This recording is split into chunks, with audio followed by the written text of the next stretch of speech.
Hello, you're watching CVR News English. This is Havila Kuttapalli. Welcome to Inside News. Well, moving to the details, Congress MP and Lok Sabha leader of opposition Rahul Gandhi visited Olu to pay his respects and attend the final rites of prominent Congress leader PP Madhavan. Gandhi was seen at Madhavan's residence where family, friends and political leaders gathered to honor the late leader's contribution. Well, the visit underscored Gandhi's solidarity with the grieving family and his tribute to the legacy of Madhavan, who played a significant role in Kerala's Congress politics. Well, visuals from the residence showed Rahul Gandhi offering condolences to the family and participating in the somber ceremony.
Move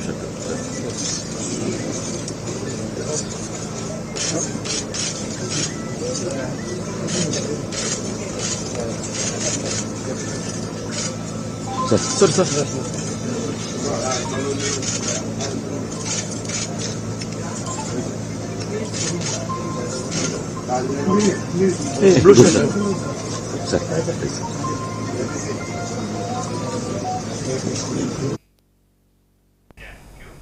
Union Sports Minister Manshukh Mandavia participated in the Fit India cycling initiatives, which was launched from the Major Dhyan Chand National Stadium. Well, during the event, he emphasized the importance of staying healthy and encouraged citizens to take part in physical activities. He highlighted that Fit India movement initiated by Prime Minister Modi aims to promote a healthier lifestyle and ultimately contribute to building a prosperous India. Mandavia also mentioned that the cycling initiative is being carried out at more than 1,000 locations across the country, encouraging widespread participation.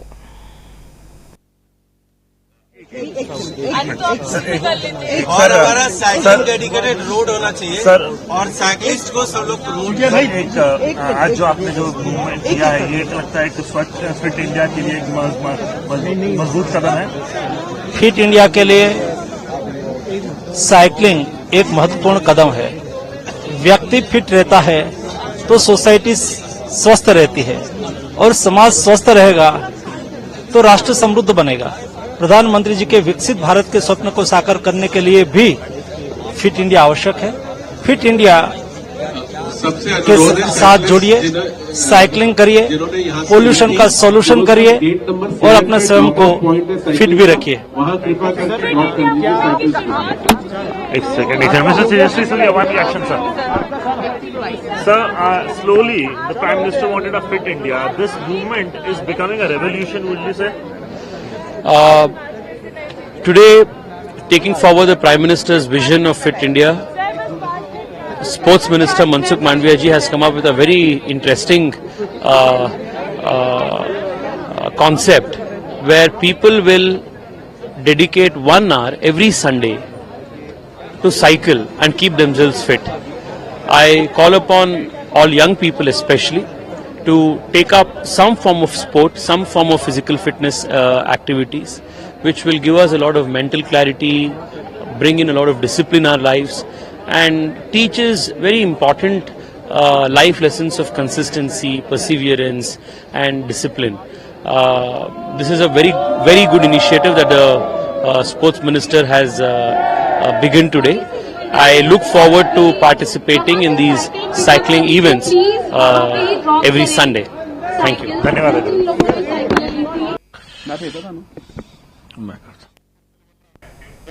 Sarwan Singh Panwar, a prominent farmer leader, spoke about the ongoing farmers' protest, emphasizing the steadfast commitment of the farmers to their cause. He reiterated that the protest was not just about immediate issues, but about securing long-term rights and protection for farmers, particularly around the minimum support price and the repeal of the laws that are seen as anti-farmer. And Panwar highlighted the challenges farmers continue to face, from exploitation by middlemen to the lack of legal safeguards for their livelihood. He also called on the government to address these demands and resolve the situations through meaningful dialogue, and the protests, he said, would continue until the farmers' demands were met.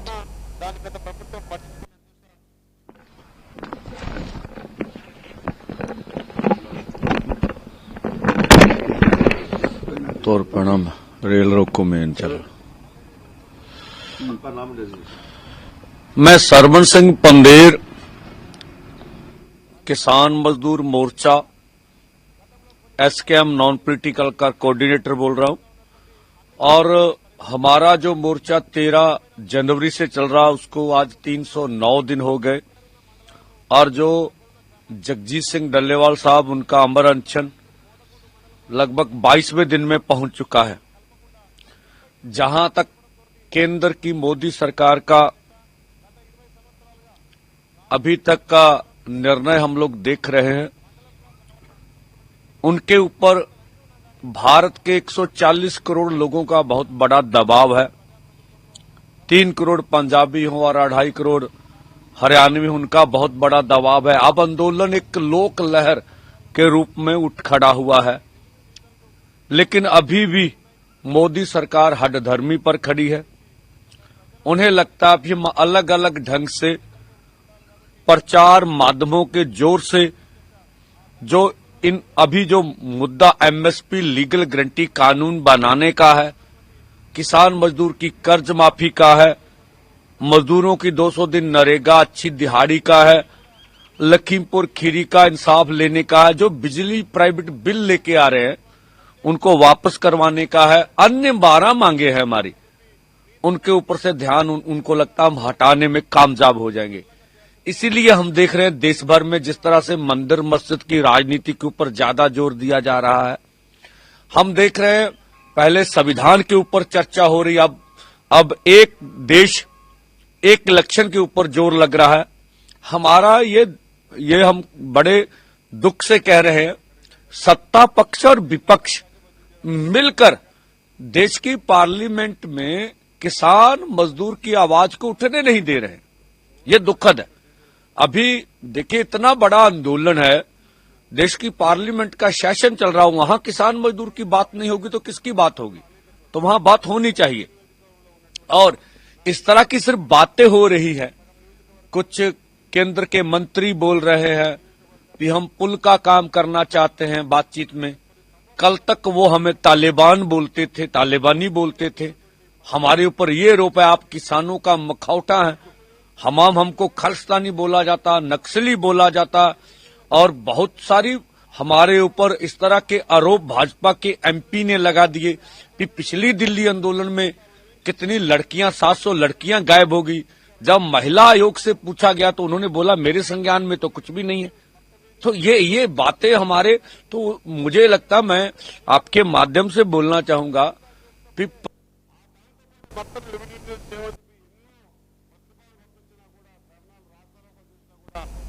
जैसा हम मान रहे, तो अब अभी जो हम लोगों ने कल रेले जाम करनी है पूरे पंजाब में, एक तो मैं हरियाणा वासियों और अन्य देश के जो राज्य है जहां हमने मेरे ख्याल 1-2 दिन में ये बोला था भी ट्रैक्टर मार्च हो।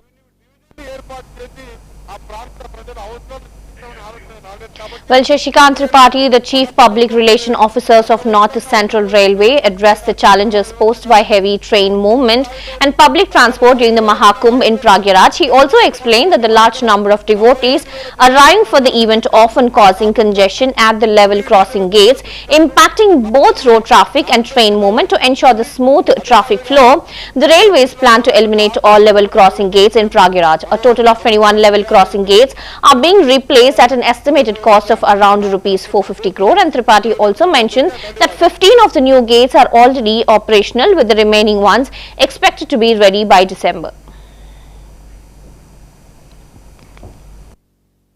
प्लान है और किस तरह से इसको वर्क होगा? महाकुंभ के दौरान बहुत बड़ी संख्या में श्रद्धालु प्रयागराज क्षेत्र में आते हैं, और जो लोग आए हैं, चूंकि ट्रेनों का भी मूवमेंट बहुत अधिक संख्या में होता है और पब्लिक ट्रांसपोर्ट, जो रोड के ट्रांसपोर्ट के मीन्स है, उनका भी मूवमेंट बहुत अधिक संख्या में होता है। जो हमारे लेवल क्रॉसिंग गेट होते हैं वो कहीं ना कहीं ट्रेन के मूवमेंट को और रोड के मूवमेंट का, चूंकि वो क्रॉस होता है, तो वो एक दूसरे को बाधा पहुंचाते हैं, एक दूसरे को मूवमेंट को रोकते हैं। तो चूंकि कुंभ के दौरान भीड़ अधिक संख्या में होनी है, इसलिए रेलवे ने पहले से ये प्लानिंग की हुई थी कि हम लोग प्रयागराज क्षेत्र के जितने भी लेवल क्रॉसिंग गेट हैं उनसे इसको मुक्त करेंगे, यहां से सारे लेवल क्रॉसिंग गेट को एलिमिनेट करेंगे।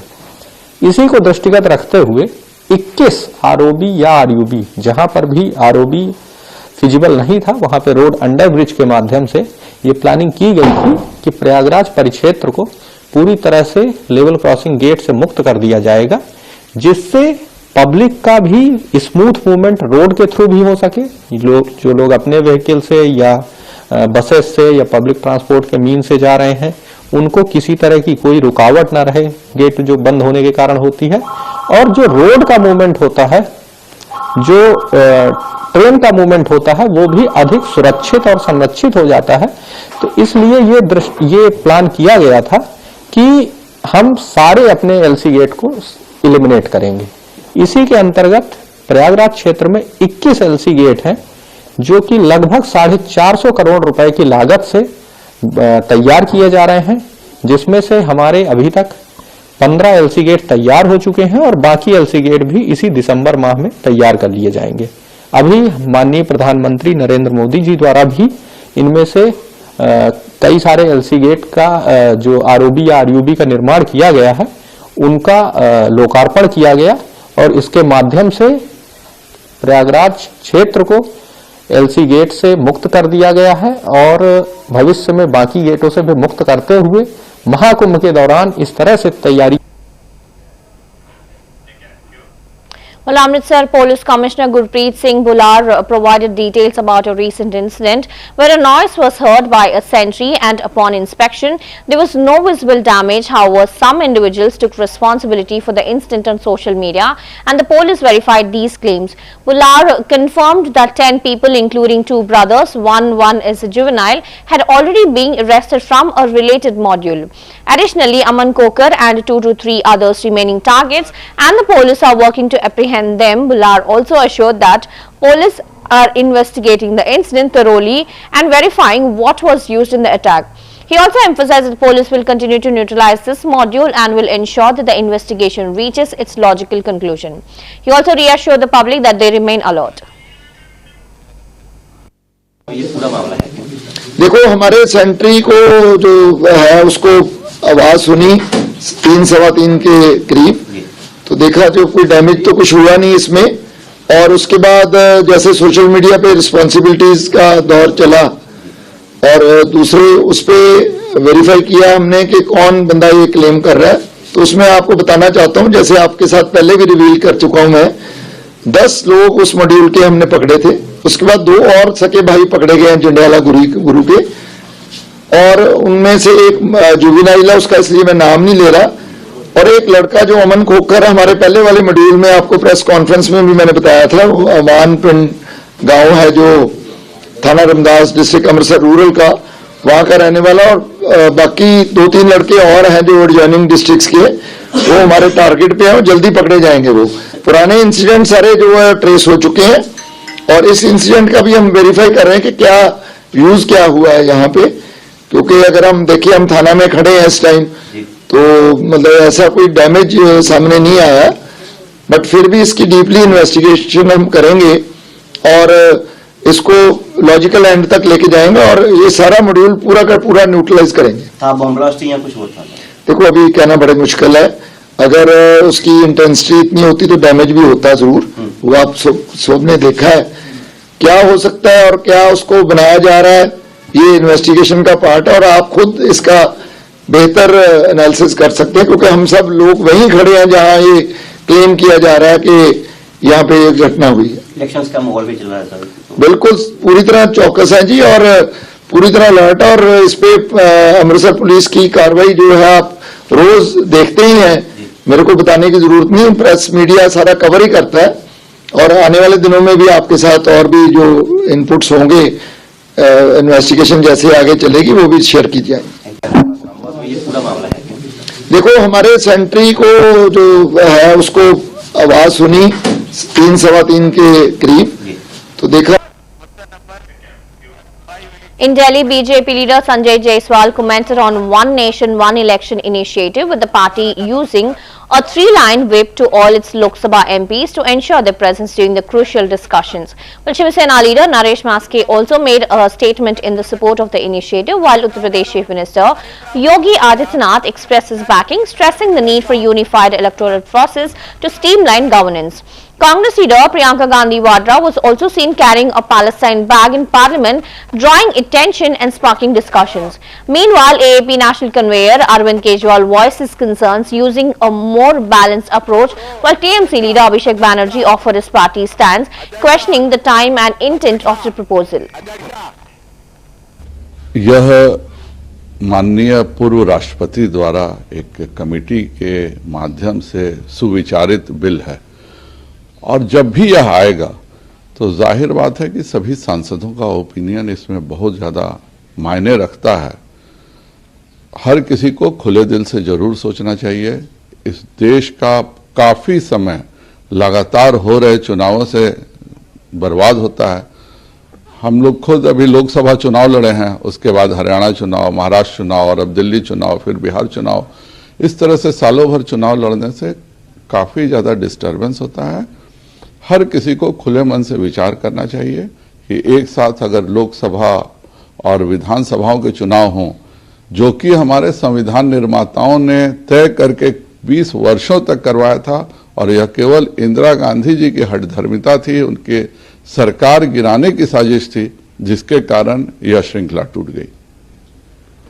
सर, लेजिस्लेटिव बिजनेस के भी इश्यूज हैं जिनको डिस्कशन हो रहा है, भी जारी हुआ है 3 लाइन का, सभी सांसदों को मौजूद रहने के लिए कहा गया है। Supplementary demand for grants finance bill होता है, और आज फाइनेंस बिल पर माननीय श्रीमती निर्मला सीतारमण जी अपना सदन में वक्तव्य देंगी, और जाहिर बात है कि संसद का सबसे प्रमुख काम इस देश के फाइनेंसेस को पास कराना है। तो जब आज सप्लीमेंट्री डिमांड फॉर ग्रांट्स पर चर्चा का समारोप होगा, तो जाहिर बात है कि वोटिंग भी हो सकती है, और इसीलिए 3 लाइन व्हिप इशू हुआ। एनडीए के घटक दल शिवसेना ने भी अपना समर्थन जो है इस बिल को लेकर दिया है, एलजेपी ने भी दिया है, क्या कहेंगे? घटक दल समर्थन में, लेकिन अपोजिशन इसका विरोध कर रहा है। व्यक्तिगत तौर पे आप सभी विरोधी दल के सांसदों से भी बात कीजिए, सभी चाहते हैं कि ये हर वर्ष 5 बार होने वाले चुनाव से उन्हें मुक्ति मिले, सारे चुनाव एक साथ हो जाएं। पार्टी के नेताओं की अपनी अपनी राय होती है, और उस हिसाब से पार्टी लाइन पर सांसदों को रहना पड़ता है, लेकिन दिल से सभी चाहते हैं कि 5 वर्ष में एक बार चुनाव हो, जिससे कि वो बाकी 4.5 वर्ष का समय विकास पर दे सकें। Well, Uday Samant, Shiv Sena leader and newly appointed Maharashtra minister, discussed the One Nation, One Election initiative, emphasizing that it was commitment made by Prime Minister Narendra Modi for the benefit of the country. Samant also stated that the government would move forward with this initiative despite some dissent from leaders within the party, including Bhujbal, and he also mentioned that discussions were ongoing with senior party leaders like Sawant and Vijay Settre to ensure cooperation and unity. Regarding portfolio distribution, Samant also clarified that there was no final decision yet, but it was expected to be finalized by the evening as per the Chief Minister's direction. He also emphasized the importance of working with all the ministers and cooperatives to serve Maharashtra. नहीं, ये तो मेरे ख्याल से माननीय पंतप्रधान नरेंद्र मोदी साहब की कमिटमेंट थी देशवासियों को कि एक सिमिलरली 1 नेशन 1 इलेक्शन किया तो देश के लिए भी अच्छा है, कमिटमेंट थी, वो पूरा करने जा रहे हैं, हम उनके साथ हैं। अब तक नाराज बताए जा रहे हैं कई लोग, भुजबल साहब हो या आपके पार्टी में कई नेता वापस चले। नहीं, भुजबल साहब के बारे में मुझको मालूम नहीं, लेकिन हमारे पार्टी के जो ज्येष्ठ नेता सावंत साहब है, विजय सेवतरे साहब है, उनसे हम बात करेंगे। हमारे जो सहकारी लोग हैं उनसे मैं खुद बात कर रहा हूं, हमारे सब मंत्रीगण बात कर रहे हैं, और जो हमारे मंत्रीगण हैं वो हम ऐसा नहीं सोचते कि हम ही मंत्री बन गए। हमारे जो 60 सहकारी है वो भी हमारे साथ मंत्री है, उनको साथ लेके हम काम करेंगे, उनका भी हम काम करेंगे और महाराष्ट्र की सेवा करेंगे। पोर्टफोलियो अब तक डिस्ट्रीब्यूट नहीं हुए, 2 दिन उसमें भी मुख्य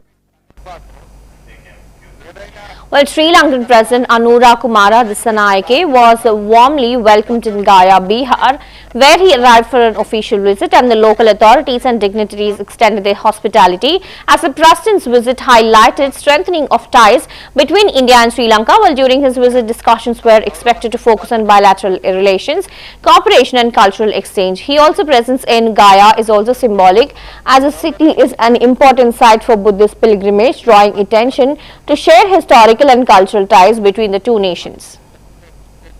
I come from the state.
On the 12th anniversary of the 2012 Delhi gang rape case, students from Jawaharlal Nehru University organized a Bekhauf Azadi march to demand justice and highlight issues of women's safety and rights. The march began from Ganga Dhaba within the university campus and culminated at the Munirika bus stop, a key location connected to the horrific incident.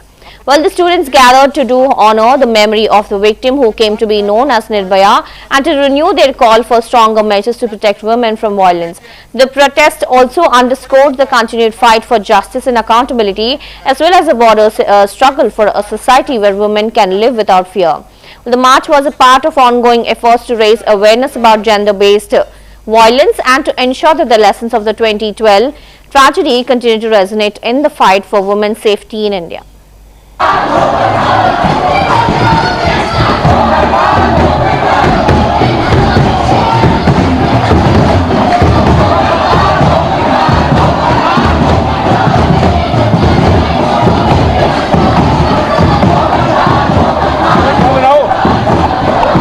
क्या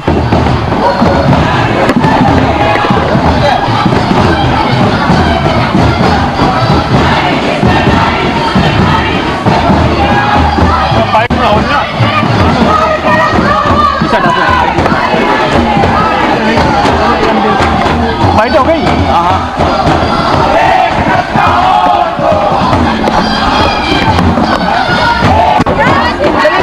आगे बढ़िए। धारा मोड़ेंगे।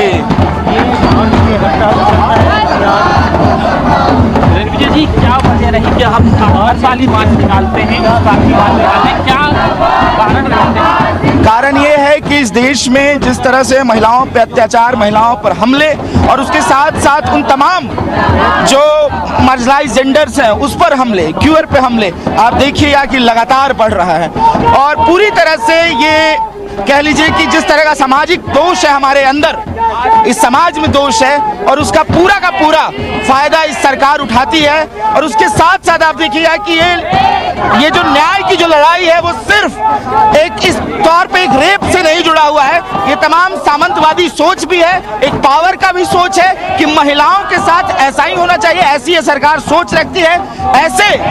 ऐसे विचार के लोग जो ब्राह्मणवादी मनुवादी विचार के लोग ऐसे सोच रखते हैं और तब आप देखिएगा कि इस तरह की घटनाएं होती हैं। और उसके साथ साथ आप देखिएगा कि अभी भी जब से इस तरह की घटनाएं आप देखिएगा कि सरकार बनी और जो भी आरोपी रहे उनको बचाया जा रहा है, उनको हर चीज में आप देखिए बिल्किस बानो के रेपिस्टों को छोड़ देती है सरकार। उसके साथ आप देखिएगा कि हाथरस में बलात्कार होता है, मार दिया जाता है और कोई प्रोटेस्ट करने की आजादी वहां तक नहीं दी जाती है। न्याय का कहीं हम नहीं देख पाते हैं। हमारी जो बहनें हैं जो कुश्ती लड़ती हैं, जो उनको बहुत दिनों तक जंतर मंतर पर बैठी रहती हैं, लेकिन उनको न्याय नहीं मिलता है। न्याय के बदले जो आरोपी रहता है उसके बेटे को टिकट मिलता है। इस बेशर्मी के साथ ये सरकार अभी है और मुझे लगता है कि ये मैसेज है समाज के लिए भी, सरकार के लिए भी, हमारे अपने लोगों के लिए भी कि इस देश में महिलाओं Well, Kalaburagi is facing a cold wave causing significant discomfort to residents, particularly children and senior citizens. The cold has made it difficult for children to attend schools in the early mornings and for the elderly to carry out daily activities like walking and shopping. Locals including Happy B N Maji and Shreshil Patel highlighted the struggles faced by the people and emphasized the importance of staying warm by sitting by the fire or in the sun. जैसे लोगों को तकलीफ हो रहा बोल के इतना बोलना चाहता हूँ। श्रीशैल पाटिल बोल के मैं ये और बच्चे लोग सुबह ट्यूशन और स्कूल जाने के लिए रहते हैं। ठंडा मौसम बहुत ज़्यादा है और सीनियर सिटीजन के लिए तो बहुत वॉकिंग करना पड़ता है और जो मिसकलेंस कुछ तो रहते हैं जाने का, उधर जाने का, इधर रहने का और शॉपिंग करने का, क्या दोस्तों के साथ मिलने का थोड़ा बहुत तकलीफ हो रहा है 3-4 दिन से। ये थोड़ा धूप आने से बाहर घर से बाहर निकलना अच्छा रहते तो वो बहुत जरूरी है सर, लेकिन वो देसी है हमारा, वही अच्छा होते हैं। लेकिन घर में जाके ऐसी प्रेयर करके बैठे तो हाट करके वो अच्छा नहीं लगते। क्या हमारा देसी है ना, लकड़े लगा के धूप में रहने का वो अच्छा नहीं। Those were the latest updates in Inside News. Keep watching CVR News English. This is Havila Kottapalli. Have a good day.